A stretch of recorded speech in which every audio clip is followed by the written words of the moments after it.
Welcome, welcome, my children, to the month of October, full of fear, terror, and spookiness.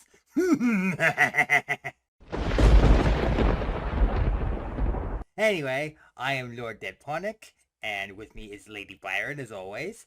And if you guys enjoy our show, you can support us at patreon.com// Dragonus Podcastus, and you can support us on our Fiverr pages. So, starting with the first week of, well, technically this would be, actually, yeah, it would be this first week of October, Mm-hmm. but we're gonna start off this month with a bang and a scream. Um, so some of you may remember that I did an episode maybe about a year or so back. It was it was the story of Hallows Peak, aka Dungeons and Dragons equivalent of Halloween Town. Now, I decided I was going to do a retelling of that for the new channel, but also to add a few extra details in there. So, with that out of the way, let us get started. Um, one question though, Byron. Mm. Do you think that The Nightmare Before Christmas is a Christmas movie or a Halloween movie? Yes. Okay, that answers that question. So, on with the story. So, just south of the Orc territorial border is the town of Hallows Peak. This is basically a safe haven for all undead. And these undead are different because of the presence of something called the Life Gem, which is buried beneath the town. Nobody knows how deep, and nobody knows exactly where it's buried, though. This gem effectively basically counters the undead mentality, I guess you could say. So you take your typical zombie and their desire to, spread disease and like eat human flesh and all that, and the life gem basically cancels that out and gives that said undead back their humanity, but it doesn't remove their undead status, their form. However, this does not work on beings of shadow or beings that were created specifically by necromancy, i.e., created through, you know, raising the dead specifically. And it also doesn't work on anything created through what I like to call the Frankenstein effect. Um, it being raised generally, well, technically necromancy it can be defined by many things, but um, actually raising somebody from the dead and turning them into an undead form, that would technically be necromancy. So, but being raised into that and being turned into an undead form is fine. Uh, it also cures vampirism, mummy rot, and basically any of the effects that would turn a person into an undead being. So the life gem has an effective range of roughly 300 miles. So any undead that come into range of that are given their humanity back, but they were still retaining their undead form. And this town was set up specifically to help newly humanized undead cope with this, because it's that idea of, well, I'm basically a monster and I don't know how to deal with that. And so by having other people who have either come to terms with it or have accepted it being there to help, it kind of lessens the mental effect. But it was also set up as a defense against a zealotous group of paladins who basically swore to wipe out all undead no matter what, even if they had regained their humanity. So one day, the Emperor of Sumeria was paid a visit by a zombie of all things, but the guards realized that it could talk normally and it didn't even try to attack them. And the Emperor allowed this audience with the zombie, and the zombie asked for sanctuary. So the Emperor, being wise and all, decided to have a group of builders build a town for them, for all undead, and those who were sympathetic to them. And the zombie said the best place to build the town was right over where supposedly the life gem was buried, as it could be better protected. And that was what was done. Unfortunately, the paladins found out about the town and tried to raze it to the ground. But there was something that happened when they came in proximity to the life gem. because they regained their humanity, but still kept their undead form, they were technically immune to the paladin's powers, which means that any anti-undead spells or powers don't work or don't have the intended effect. Now, this is not true for, this is a misconception for regular D&D, but in this world it has this effect. But basically, using a healing spell on an undead actually does damage to them, and necrotic damage would heal them. But with this, in this case, it was the opposite effect. So basically, it's, healing does healing and necrotic does necrotic damage. On top of that, the undead in question get all the benefits of an undead form, including their special abilities, with none of the drawbacks. And so, once the paladins realized they couldn't simply wipe out the undead that lived in this town, they just said, you know what, let's burn it to the ground and go from there, except that the Emperor had gotten word of this and had dispatched a detachment of soldiers to help defend the town, and that led to them eventually having to go into hiding.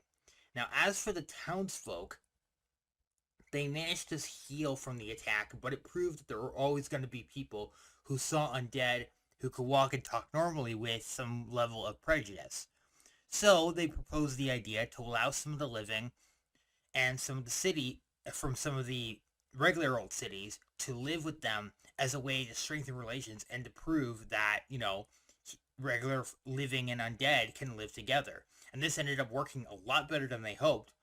And they basically found that they could basically work with each other for mutual benefit.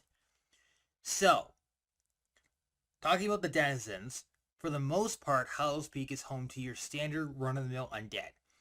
But, as I said before, what makes them unique is how they've come to terms with being undead and how they choose to basically roll with it.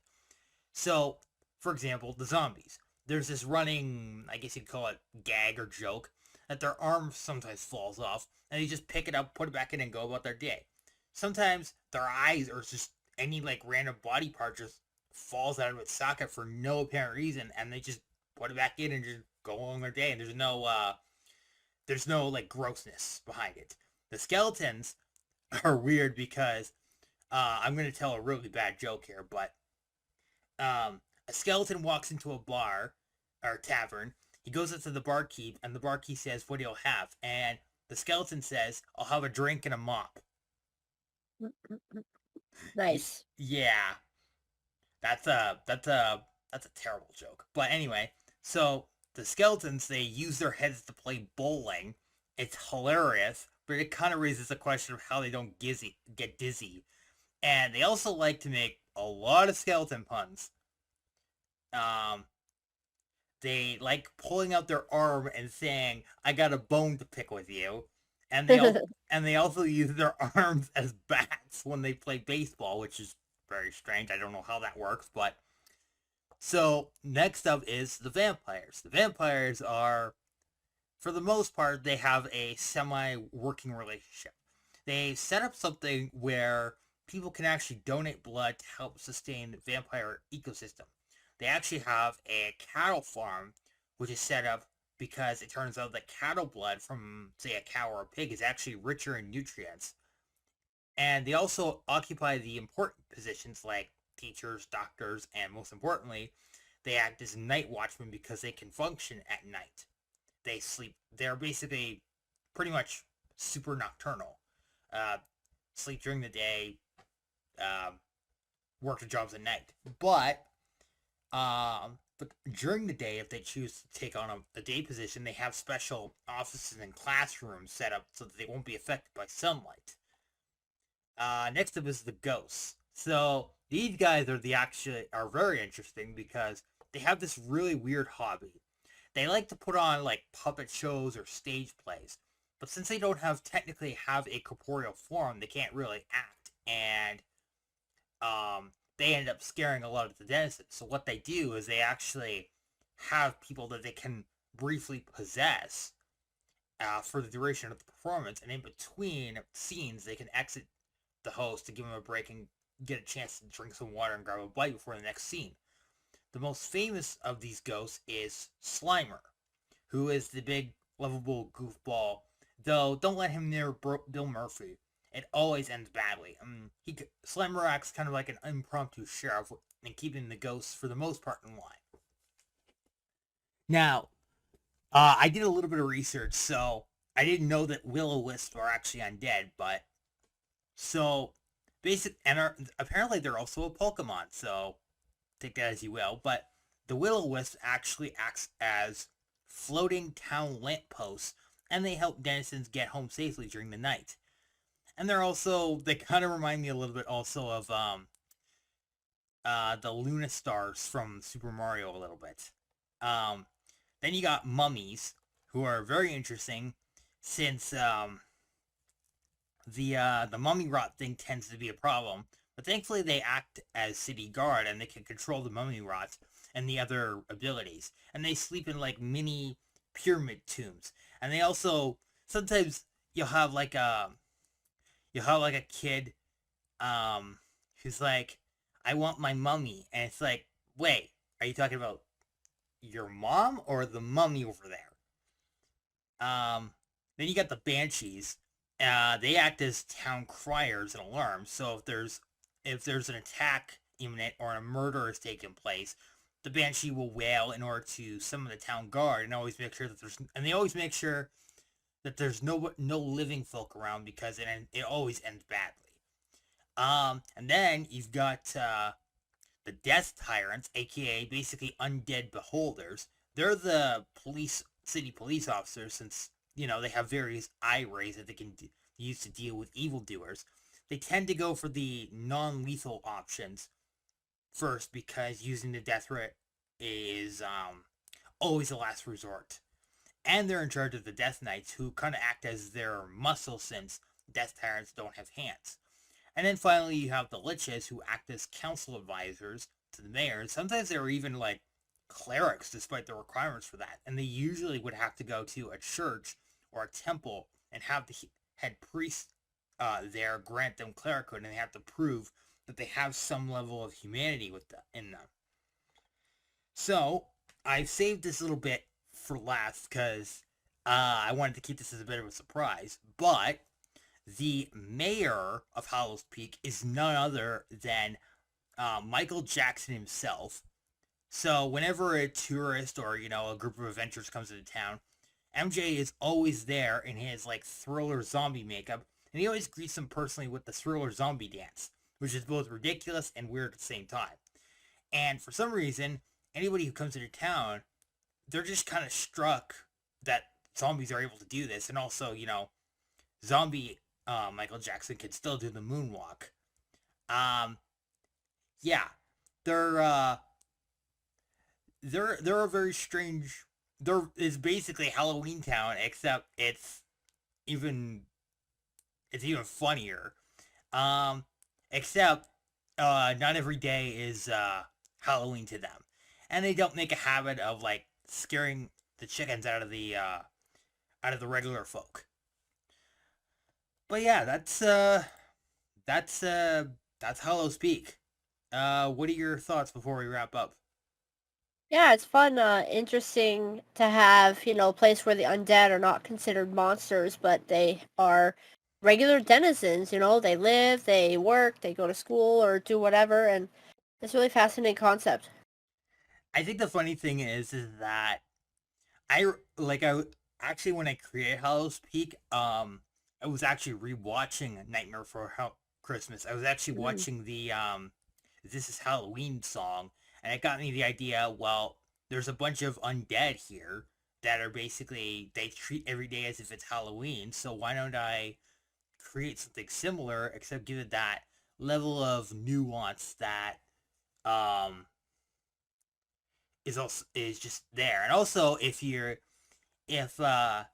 if you look in the background, sometimes you can see Jack Skeleton running around. Now, nobody knows what this guy is all about, but it seems like he's like the unofficial mascot. But since nobody's been able to like get a good look at him, they kind of write him off as kind of like a myth or an urban Mm. legend.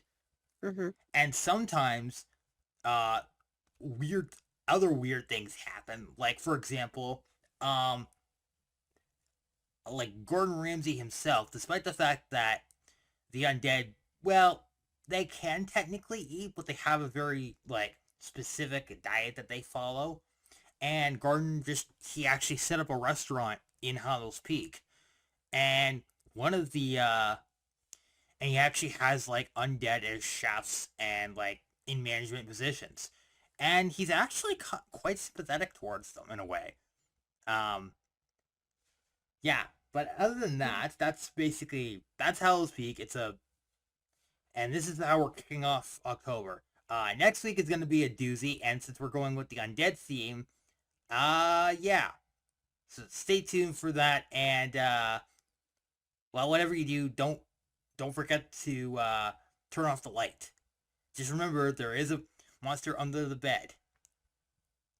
And we'll see you guys later, and yeah.